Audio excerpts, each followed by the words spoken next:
In this video, we're going to work through some real exam problems on summation of series. So definitely pause the video and have a go at some of these yourself first.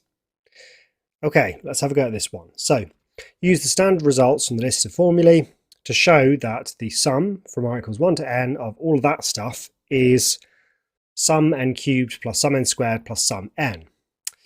Okay, well, the best thing to do here is just expand. So expanding all of this out, what do we get? We get the sum from 1 to n of, well, that's going to be 49r squared. Then we've got 7 and 56, so that's 63r plus 8. All right, we just now need to chunk this up. So pulling out that 49, we've got 49 times the sum of the squares plus 63 times the sum of the r's plus 8 times the sum of 1's. I'll come to that one in a moment. So what do we get? Well, the formula for the sum of our squares is n over 6. So I'll write 49. Actually, I'll just keep that. 49 over 6, n plus 1, and 2n plus 1.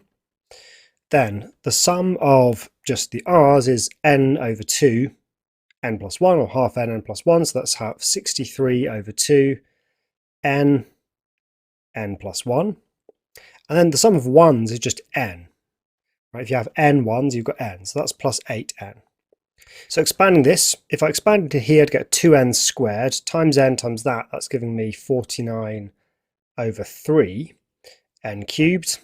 Now next I would be getting 2n plus n, so 3n, so 3n squared times this, so that's going to be 49 over 2 n squared. Then I'd just be getting a plus 1, so that's times the 49n, so that's plus 49 over 6n. Here I'm getting 63 over 2 n squared plus 63 over 2 n, and then plus 8 n. So I've just got to gather up my terms now. So 49 over 3 n cubed. Then adding the 49 over 2 and 63 over 2 gives me 56 n squared. And then for the n's, it's 49 over 6 plus 63 over 2 plus 8, giving me 143 over 3n. Okay, so we're done with part A. Okay, on to part 2. Use the method of differences to find that. So this is just the reciprocal version. So they've told us to use method of differences here. So let's do so. So I'm going to set this up in the following way. First, I'm going to find what this is in partial fractions, because that will give me two terms. Hopefully they'll cancel nicely.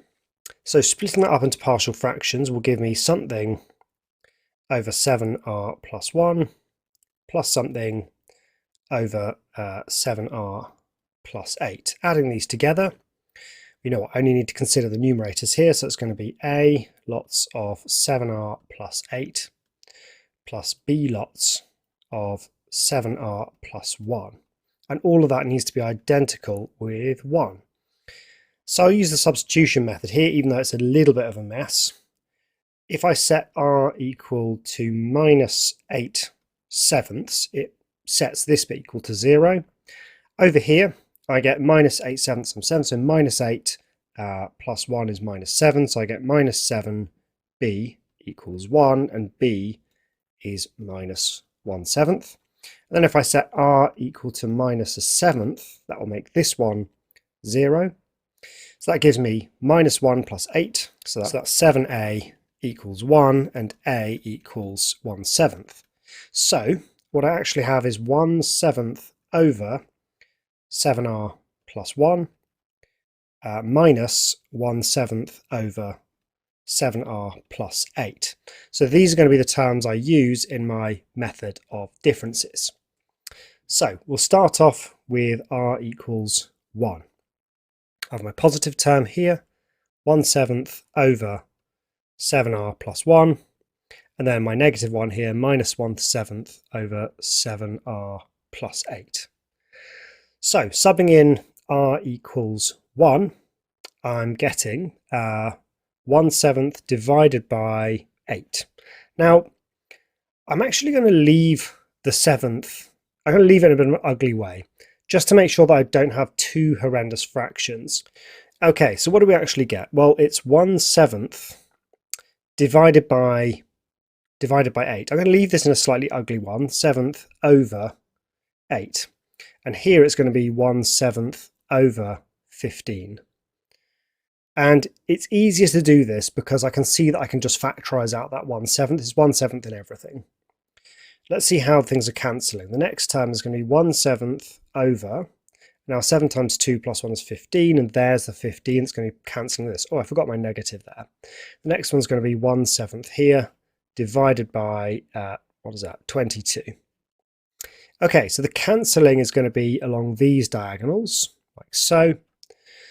So all I need to do is go all the way down to my nth term, 1/7 over, what is that going to be? That's 7n plus 1, and minus 1/7 over 7n plus 8. So the cancellings are happening here and here, here and here, dot, dot, dot, dot, dot, here and here. And what's left is just this term here and this term here.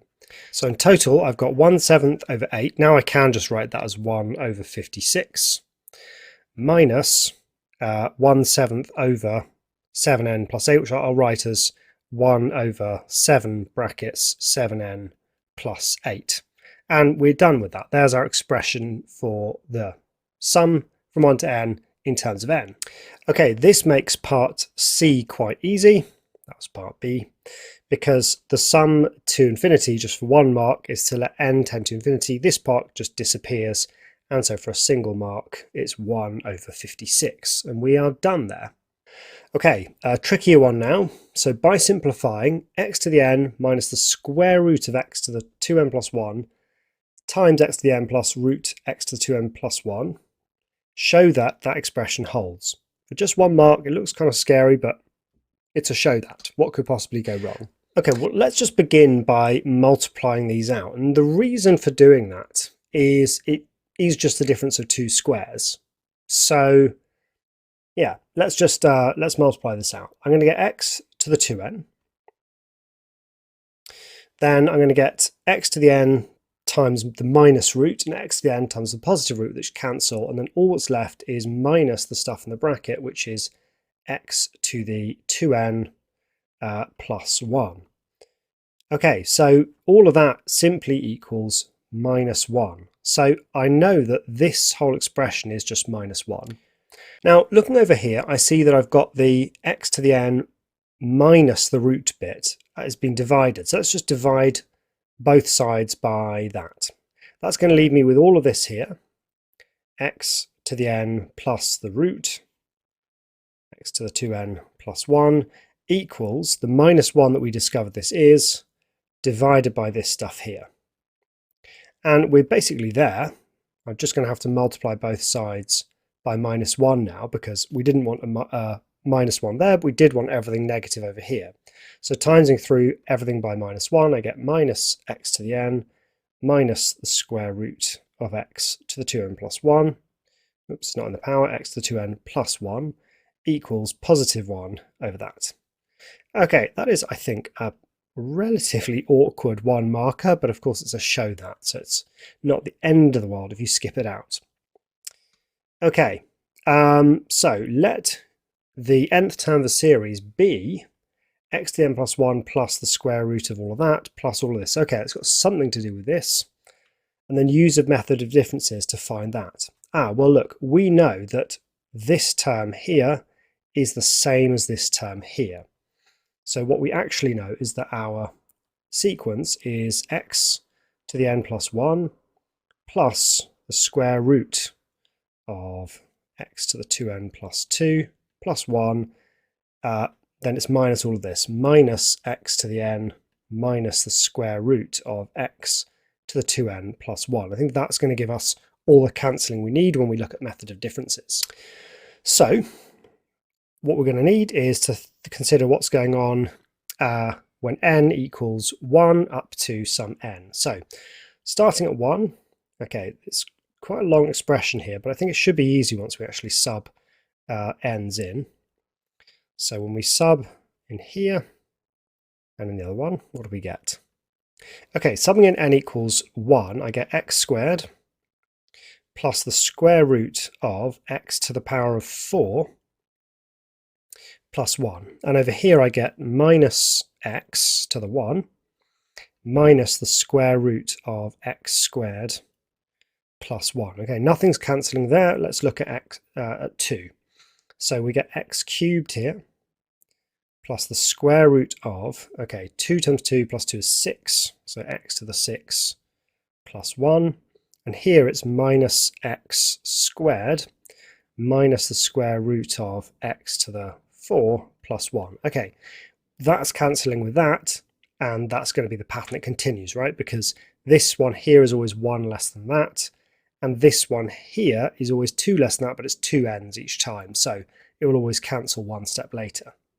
All the way down, so we've got cancelling there and there, all the way down until n, where we've got x to the power of n plus 1 plus the square root of x to the 2 capital N plus 2 plus 1, and then the stuff that we're taking away, x to the capital N minus the square root of x to the 2 capital N plus 2. Cancel, dot, dot, dot, dot, cancel. The only survivors then are this term here and this term here. So what is the answer? The answer is the sum from n equals 1 to n of our un sequence is this algebraic term at the bottom, x to the capital N plus 1 plus root x to the 2n plus 2 plus 1, and then minus this term here, which was the one that survived.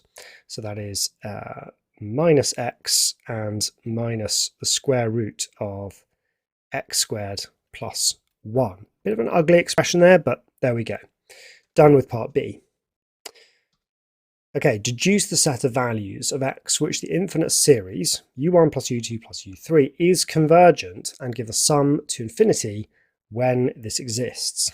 Okay, so we are basically considering what is happening to that series, the one that we just evaluated, as n tends to infinity. So here is that expression. Now, as n tends to infinity, this term here is going to blow up unless x is between -1 and 1. That's also going to be the case here. If x is anything below -1 or anything above 1, this is just going to keep growing, and therefore even when you root it, it's going to keep growing. These don't depend on n, so they don't really matter. So what this means is this is convergent when x is strictly between -1 and 1. Okay, so it's going to be convergent when x is between -1 and 1, and then what is it actually converging to? Well, so as n tends to infinity, if x is between -1 and 1, this disappears and this disappears. And what are we left with? Well, we're left with the square root of 1 minus whatever x is. Remember, x is not disappearing to 1, it's x raised to increasingly large powers. So what we actually end up with is just 1 minus x minus the square root of x squared plus 1. So that's what the sequence is tending towards as n tends towards infinity. Okay, so I hope that was useful working through some exam problems. I'll see you in the next video.